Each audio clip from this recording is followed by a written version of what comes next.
Kalau kalian sering cari cara menghasilkan uang dari internet, kemungkinan besar kalian pernah ketemu janji-janji seperti ini. Bangun sekali, hasilkan selamanya.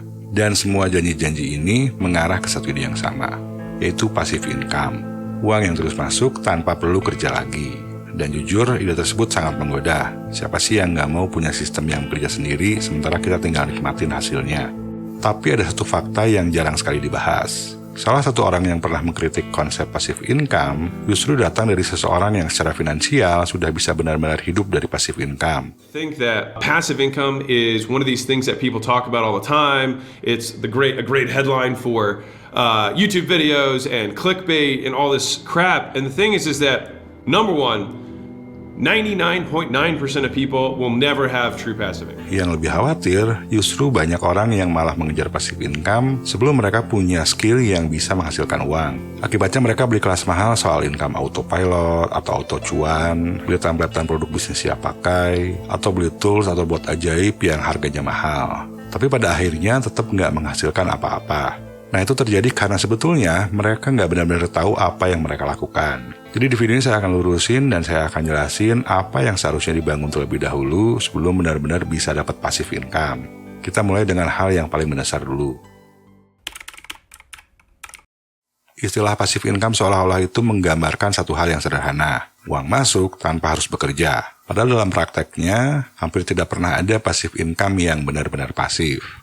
Hampir semua yang disebut passive income itu sebetulnya adalah kerjaan yang di front load. Artinya usaha besar dilakukan di awal, bahkan sampai bertahun-tahun sebelum hasilnya bisa mulai terasa. Kita ambil contoh YouTube. Dari luar kelihatannya memang pasif, upload sekali, video terus tayang, iklan terus jalan. Saya sendiri punya video yang dalam beberapa tahun terakhir ini terus menghasilkan, tapi ini nggak semua video bisa kayak gini ya. Yang orang nggak lihat di fase sebelumnya, channel YouTube itu bisa butuh puluhan bahkan sampai ratusan video sebelum bisa benar-benar membentuk audiens yang besar. Nah, udah upload banyak video pun itu belum tentu berhasil. Belum lagi proses belajar bikin konten, memperbaiki kualitas, memahami apa yang disukai audiens, dan distribusi yang harus dijaga secara konsisten. Hal yang sama juga berlaku untuk produk digital, harus diuji, harus direvisi. Siklusnya kayak gini. Jadi ini tuh adalah iterasi, bukan sekali jadi. Dan yang paling sering dilupakan adalah bagian distribusi. Tanpa distribusi aktif, produk terbaik pun tidak akan ditemukan oleh siapapun. Jadi kalau kita tarik kesimpulannya itu sederhana. Passive income itu bukan tidak bekerja, tapi kerja kerasnya dipindahkan ke depan. Bahkan ini bisa butuh bertahun-tahun.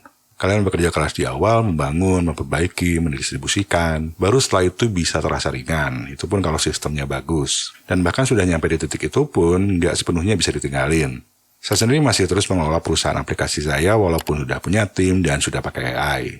Hanya saja saya bisa kerja dari rumah, pegawai saya juga bisa kerja dari rumah, waktunya fleksibel, masih bisa nge-YouTube, dan masih bisa ngurus keluarga. Tapi untuk sampai ke titik ini pun awalnya saya habisin banyak waktu, banyak bekerja keras, bahkan sampai sering begadang. Nah, dan ini membawa kita ke masalah yang lebih fundamental. Itu banyak orang mengejar passive income sebelum mereka punya sesuatu yang bisa dijadikan mesin penghasil uangnya.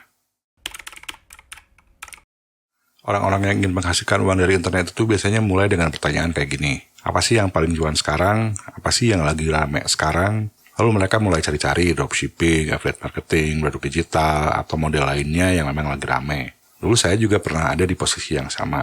Nah, masalahnya bukan karena model-model itu jelek, sebagian besar malah bisa menghasilkan, dan saya sendiri pun juga menjual produk digital. Masalahnya ada di urutan berpikirnya. Ini banyak orang yang mencari model bisnis dulu sebelum mereka membangun skill.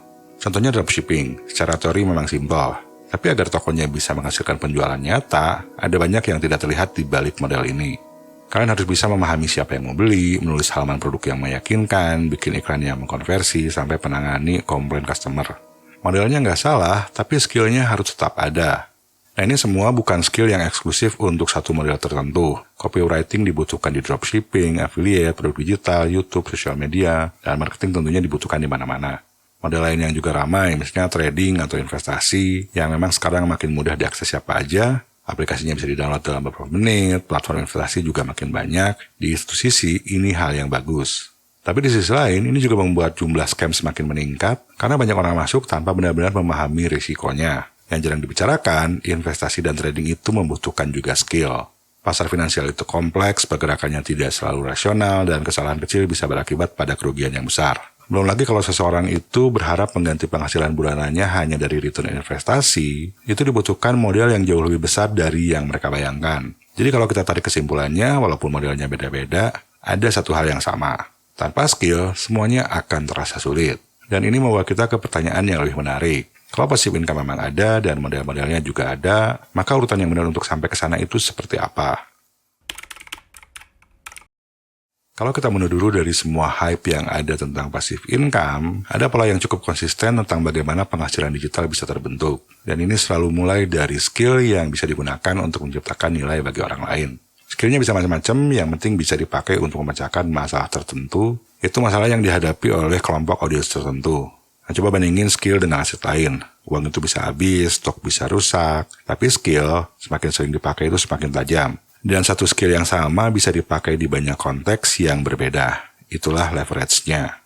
Itu sebabnya orang-orang yang berhasil membangun penghasilan digital yang stabil tidak mulai dari model yang mana, tapi mulai dari skill yang bisa terus diasah dan bisa juga dijual. Nah, ketika skill itu mulai kuat, baru komponen selanjutnya bisa terbentuk.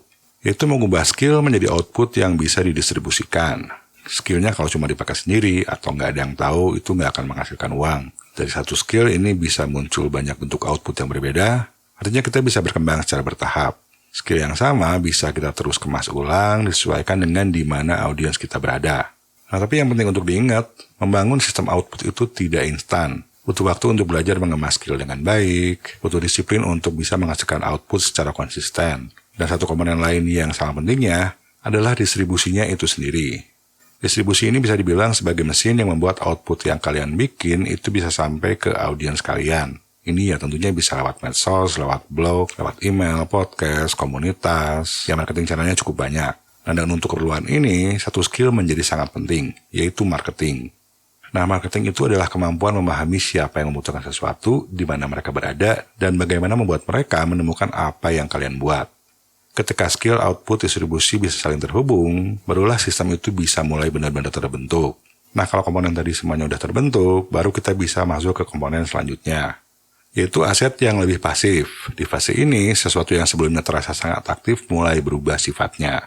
Misalnya konten yang dibuat beberapa bulan lalu itu masih ditemukan orang-orang, atau produk digital yang sudah dibuat sebelumnya, sudah direvisi, itu bisa terus terjual tanpa harus memproduksi lagi. Nah, di titik ini, audiens mulai menjadi aset. Setiap kali kalian membuat sesuatu yang baru, itu udah ada orang-orang yang siap untuk melihatnya. Nah, kalau sistemnya udah kuat, yang bisa terbentuk itu bukan hanya satu produk atau satu channel, tapi sebuah ekosistem. Nah, di sini passive income biasanya mulai bisa muncul. Bukan sebagai sesuatu yang berdiri sendiri, tapi sebagai efek dari sebuah sistem yang sudah dibangun sebelumnya. Jadi passive income itu adalah efek, bukan titik awal. Nah, cuma masalahnya banyak orang yang malah mengejar passive income dari awal. Padahal passive income itu tidak muncul di awal, tapi muncul setelah melewati beberapa fase yang sulit. Nah, jadi kalau kalian ingin benar-benar membangun penghasilan digital yang stabil, yang paling penting itu bukan mencari cara tercepat, tapi memahami prosesnya dan membangun fondasinya dulu. Nah, saya memiliki panduan dalam menghasilkan penghasilan digital yang realistis, ini untuk pemula, yang bisa kalian akses secara gratis di website Last Minute Creator. Kalau kalian mau baca lebih lanjut, linknya bisa kalian cek di deskripsi. Jadi sebenarnya, banyak kebingungan tentang passive income itu berasal dari satu pertanyaan yang salah. Pertanyaan seperti ini hampir selalu membawa orang ke arah yang sama, mencari tempat bisnis, produk siap pakai, sistem siap pakai, atau mencoba meniru model orang lain. Fokusnya hanya mencari cara yang paling mudah, atau yang paling mudah dan paling besar. Padahal kalau kita lihat bagaimana penghasilan itu bisa terbentuk, yang namanya model bisnis seringkali bukan faktor yang paling menentukan. Nah, pertanyaan yang lebih membantu, skill apa yang bisa menghasilkan pendapatan secara berulang? Nah, dan ini adalah pertanyaan yang benar. Hampir semua penghasilan itu berada dalam satu spektrum. Nggak ada posisi yang salah di spektrum ini, bahkan kerja aktif pun tidak ada yang keliru selama ada leverage yang dibangun dari waktu ke waktu. Nah, cuma banyak orang yang terjebak di sini, selalu kerja aktif tanpa membangun leverage. Selama itu halal ya sebetulnya nggak salah ya, tapi seumur hidup jadi nggak punya aset yang menguntungkan. Tapi yang berbahaya itu adalah ketika seseorang mencoba langsung melompat ke ujung kanan, ke sisi yang pasif, ini tanpa mau melewati sisi kirinya dulu. Nah, jadi yang menentukan posisi seseorang di spektrum ini bukan model bisnisnya, tapi seberapa kuat skill yang mereka miliki dan bagaimana skill itu diubah menjadi sistem. Dengan kata lain, passive income muncul bukan karena memilih model bisnis, tapi karena skill yang sama digunakan berulang kali dalam sistem yang semakin efisien. Saat mulai melihatnya seperti itu, fokus kalian bakal mulai berubah. Bukan lagi mencari model yang paling pasif, tapi membangun skill yang punya leverage cukup besar. Memang nggak terdengar seindah seperti autopilot income atau auto cuan, tapi justru pendekatan seperti ini yang bisa bertahan lama dan memang lebih realistis. Jadi mulai dari skill, dan kalau fondasinya udah benar, hal-hal lain biasanya akan mulai mengikuti.